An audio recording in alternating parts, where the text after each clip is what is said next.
तो दोस्तों आप सभी का स्वागत है रसायन विज्ञान की क्लास में। ये कक्षा 12 के लिए यूपी बोर्ड के लिए स्पेशल आवश्यक है और इसमें हम तमाम प्रकार के न्यूमेरिकल, थ्योरी, क्वेश्चन आंसर सारे के सारे कंसेप्ट क्लियर कर लेते हैं।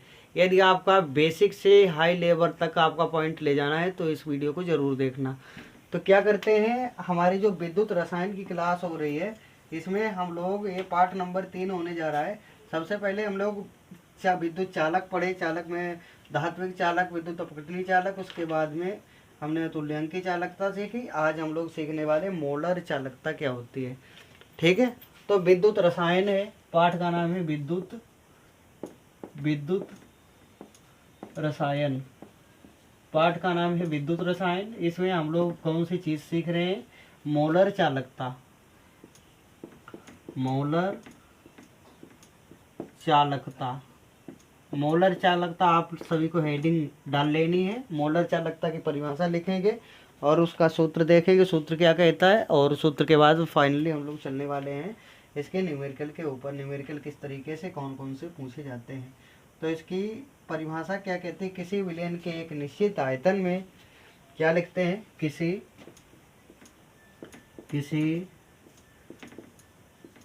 विलयन के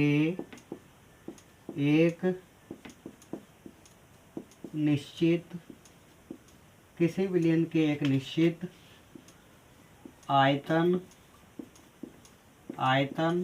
में किसी विलयन के एक निश्चित आयतन में उपस्थित विद्युत अपघट्य के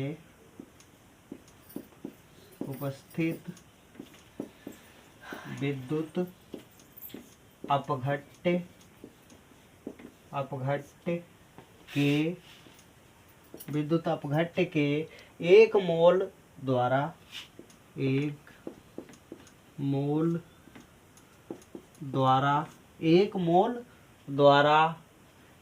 द्वारा क्या किया जाता है? उपलब्ध कराए गए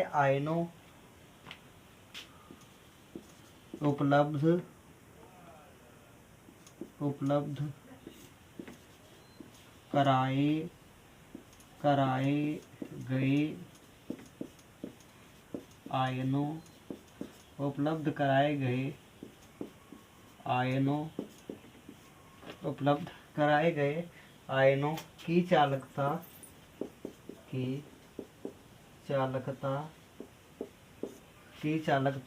कौन सी चालकता कहलाती है? की चालकता मोलर चालकता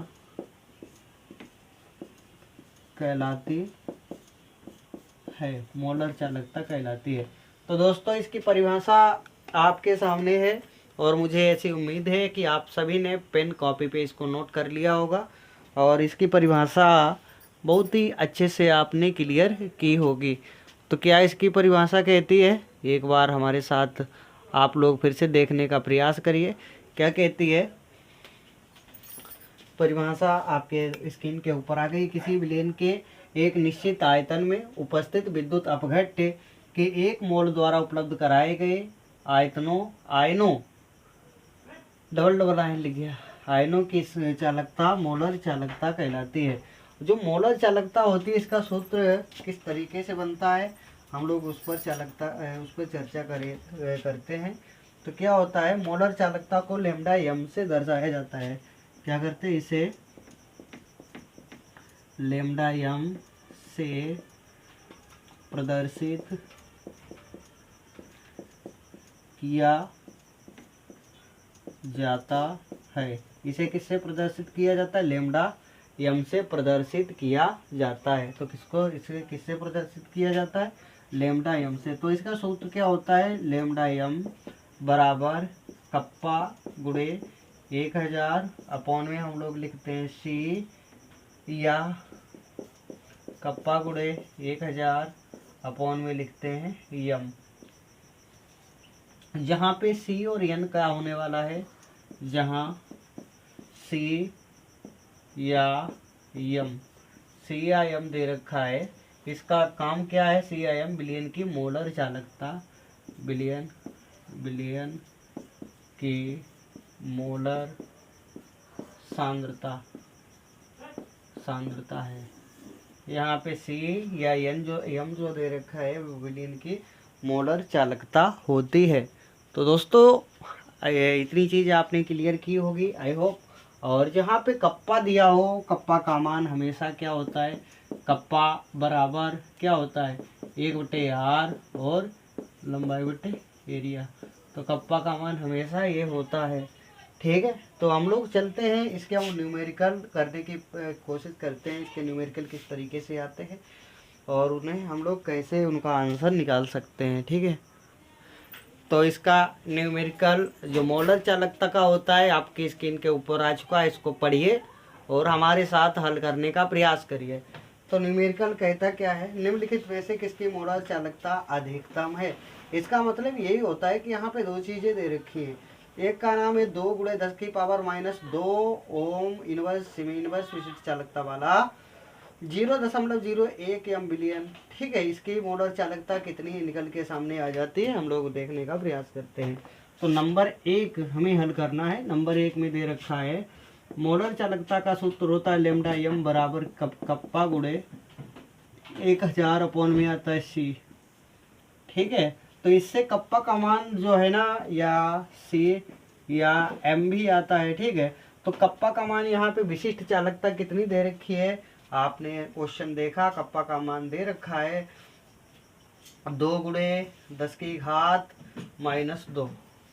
तो कितना दे रखा है 2 × 10⁻² ओम दे रखा है।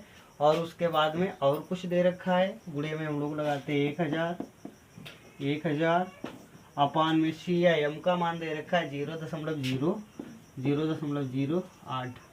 ठीक है, तो इसको हम लोग हल कैसे करेंगे, यहाँ पे आपको दिख रहा होगा कि लगा है 1 2 के बाद में 0 लगा है 1 2, तो यहाँ से हटाएंगे, ऊपर 2 0 बढ़ाएंगे। ठीक है, और आपको दिख रहा होगा 2 1 2 4 2 8, 4 1 4 25 चक्का 100।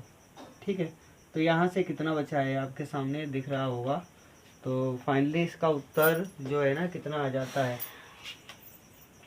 तो इसका उत्तर जो है ना 250 ओम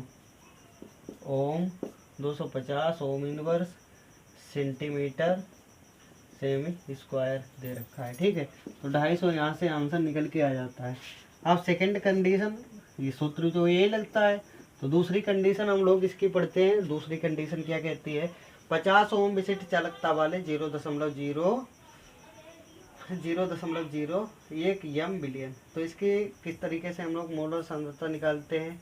तो यहाँ पे ओम विशिष्ट प्रतिरोध वाला दे रखा है, तो इसका मतलब 1/50 हो जाएगा। और उसके बाद में गुणे 1000 और यम का या सी का मान जो दे रखा है 0.01। तो 0.001 है क्या 0.1। तो इसको किस तरीके से सॉल्व करेंगे, 1 0 यहाँ से हटेगा, ऊपर बढ़ेगा, 1 0 से 1 0 घटा, 5 1 5 5 2 10, तो 200 यहाँ से निकल के 200 ओम इनवर्स सेंटीमीटर स्क्वायर। तो यहाँ से 200 आंसर, यहाँ से कितना निकल के आ रहा 250 आंसर।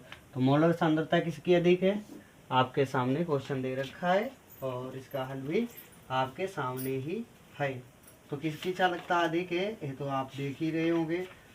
और चलिए देखते हैं आगे की चीज़ें कौन सी आती है, किस तरीके से आती हैं और हम लोग उसका आंसर जो है किस तरीके से निकालते हैं। क्वेश्चन आपकी स्क्रीन के ऊपर है, इसको पढ़िए और पढ़ने के बाद इसे हल करने का प्रयास करिए। तो क्वेश्चन क्या कहता है, सबसे पहले इसको मिटा देते हैं। तो दोस्तों अब क्वेश्चन जो है आपकी स्क्रीन के ऊपर, इसको पढ़िए, पढ़ने के बाद हल करिए। और आप देख रहे हैं क्वेश्चन ये 2018 के पेपर में आया हुआ था, तो अपनी तैयारी बरकरार रखिए। तो क्वेश्चन कहता है 298 के पर 0.20 एम KCl बिलियन की चालकता 0.025 दे रखी है, इसकी मोलर चालकता की गणना कीजिए। तो यहाँ पे विशिष्ट चालकता का मान कितना दे रखा है, के का मान दे रखा है 0.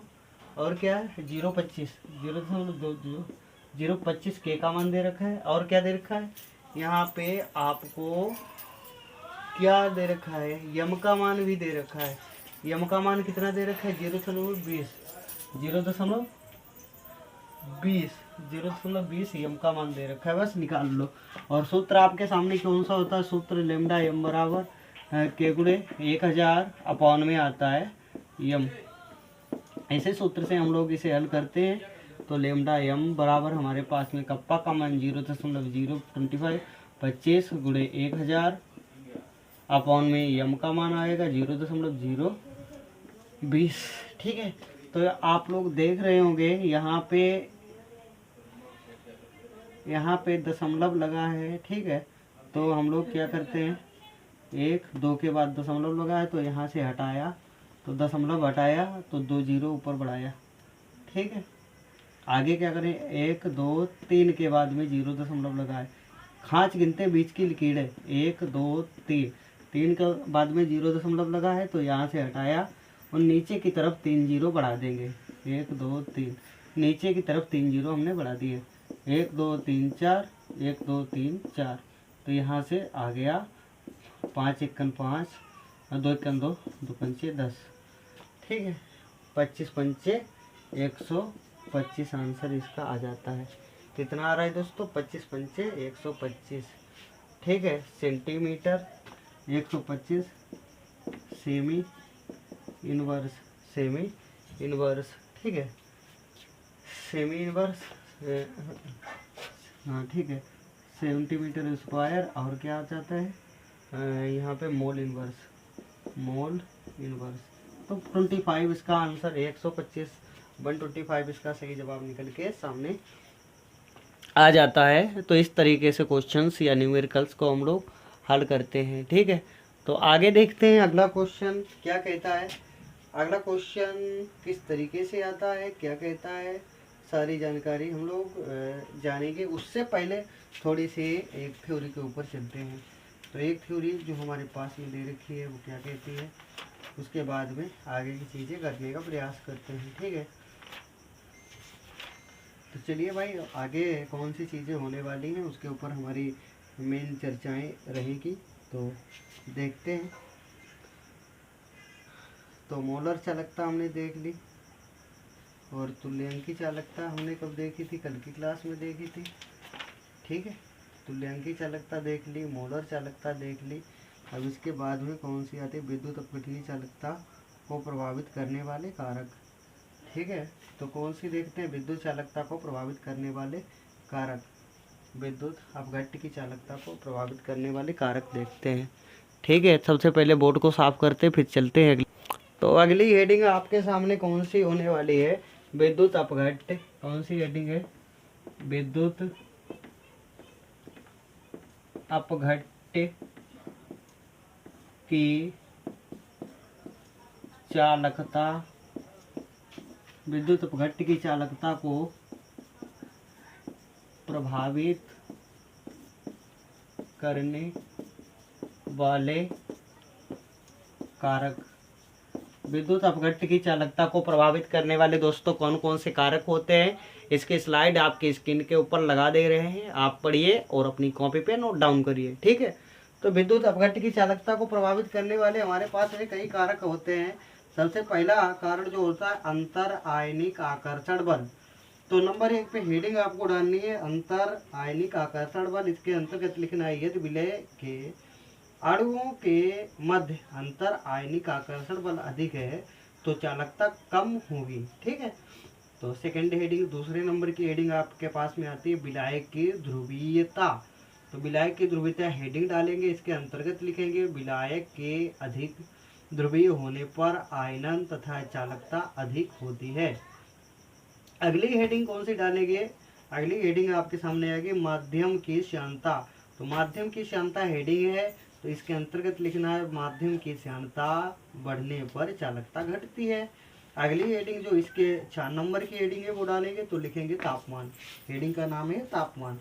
इसके अंतर्गत क्या लिखेंगे, विद्युत अपघट्य के विलयन का ताप बढ़ाने पर चालकता बढ़ती है, क्योंकि आयनों की गतिज ऊर्जा काइनेटिक एनर्जी होती है, बढ़ती है, जिस कारण सभी प्रकार के आकर्षण बल घटते हैं तथा माध्यम की श्यानता घटती है। अगली हेडिंग इसके आगे की हेडिंग जो है वो डालेंगे विलयन की सांद्रता, और ये लास्ट हेडिंग है विलयन की सांद्रता। तो सांद्रता कौन सी होती है? विलयन की सांद्रता बहुत कम होने पर अंतर आयनिक आकर्षण बल बहुत कम हो जाता है और मोलर चालकता सीमांत मान पर पहुंच जाता है, और इसे अनंत तनुता पर चालकता कहते हैं। प्रत्येक विद्युत अपघट्य के लिए इसका मान विशिष्ट होता है। तो इस तरीके से हमने देखा है कि विद्युत अपघट्य की चालकता को प्रभावित करने वाले कौन कौन से कारण होते हैं। तो आप सभी ने देखा 5 प्रकार के कारण होते हैं जो विद्युत अपघट्य की चालकता को प्रभावित करते हैं। तो ठीक है, आगे की चीज़ें हम लोग देखेंगे, अगली हेडिंग डालेंगे। तो अगली हेडिंग कौन सी आती है, किस तरीके से आती है, उसको हम लोग देखने का प्रयास करते हैं और उसके बाद में देखेंगे कोलराउस का नियम। अगली हेडिंग है प्रबल विद्युत अपघट्य की चालकता पर सांद्रता या तन्यता का प्रभाव। कौन सी हेडिंग है? प्रबल विद्युत अपघट्य। सबसे पहले इसको हम लोग डिलीट करते हैं, उसके बाद में नई चीज़ें देखेंगे। तो अगली हेडिंग आपके सामने कौन सी हम लोग डालने वाले हैं? तो अगली हेडिंग है प्रबल विद्युत अपघट्य की चालकता। कौन सी हेडिंग है? प्रबल विद्युत अपघट्य की प्रबल विद्युत, ये आपको काले पेन से हेडिंग डाल लेनी है। प्रबल विद्युत अपघट्य की चालकता प्रबल विद्युत अपघट्य की चालकता पर सांद्रता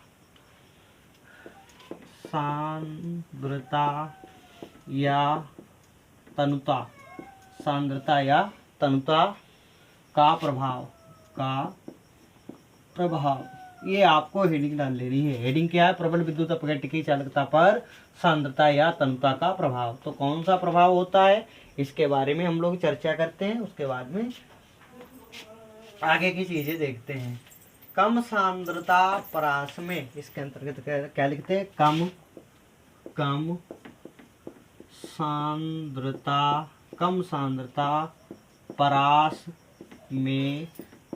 सांद्रता परास में क्या होता है? प्रबल विद्युत अपघट्य की, क्या लिखते हैं? प्रबल विद्युत अपघट्य की चालकता प्रबल विद्युत अपघट्य की जो चालकता होती है वो क्या करते हैं, वो कौन सी होती है? प्रबल विद्युत अपघट्य की चालकता निम्न समीकरण का अनुसरण करती है। निम्न समीकरण का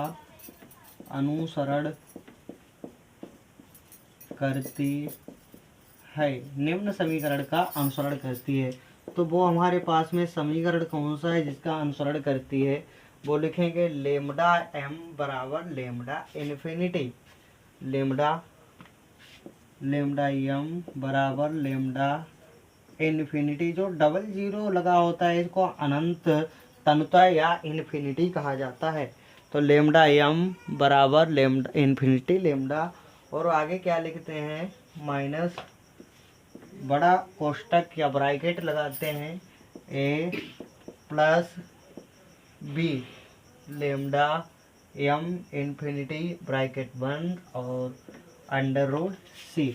तो इस तरीके से ये सूत्र निकल के सामने आ जाता है। ठीक है, बस कुछ भी नहीं पूछा जाता, आपसे इतना ही पूछा जाता है कि ये समीकरण कौन सा होता है। एक और समीकरण आता है जिसका नाम होता है डिबाई हकल आनसागर समीकरण, वो भी पूछा जाता है, उसको भी नोट कर लीजिए। तो इसको रिमूव करें पहले। तो अगला हमारे पास में अगली हेडिंग कौन सी हम लोग सीखते हैं? डिबाई हकल। कौन सी हेडिंग डालते हैं? डिबाई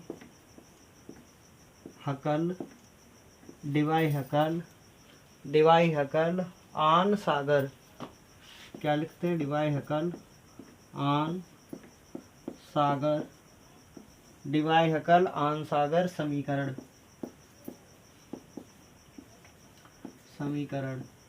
तो डिबाई हकल आन सागर समीकरण क्या कहता है? कहता है लिखते हैं लेमडा एम बराबर lambda M infinity, lambda M बराबर लेमडा एम इन्फिनिटी। इसके आगे कौन सी चीज़ें आती हैं? इसके आगे आता है माइनस ए अंडर रूट सी। बस इतनी ही चीज़ें आती हैं डिवाई हैकल समीकरण के अंतर्गत, और इससे ज़्यादा कुछ भी नहीं पूछा जाता है। तो हम लोगों ने डिवाई हैकल समीकरण भी देख लिया है, तो ठीक है।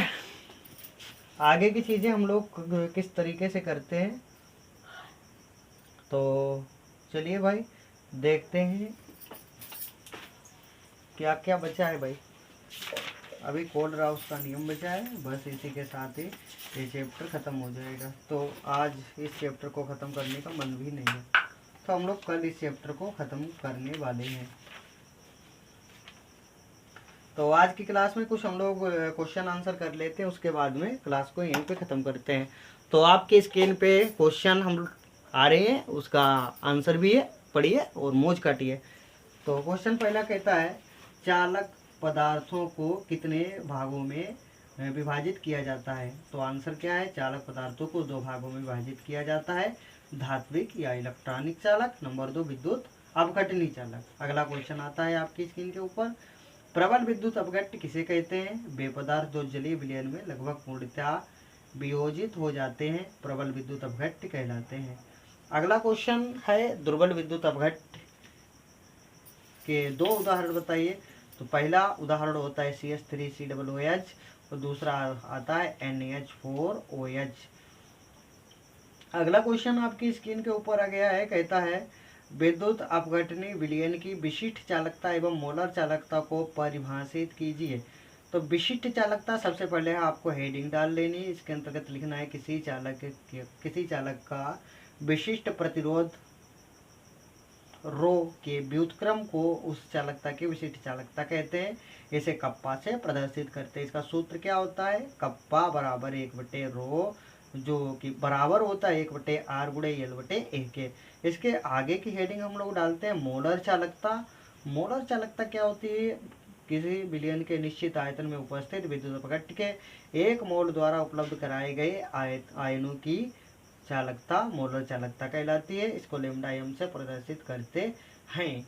और कल की क्लास में हम लोग देखने वाले हैं कि कोलराउस का नियम क्या कहता है, किस तरीके से कोलराउस का नियम आता है, और उसी के साथ ही साथ इस चैप्टर का भी द करेंगे, ख़त्म करेंगे।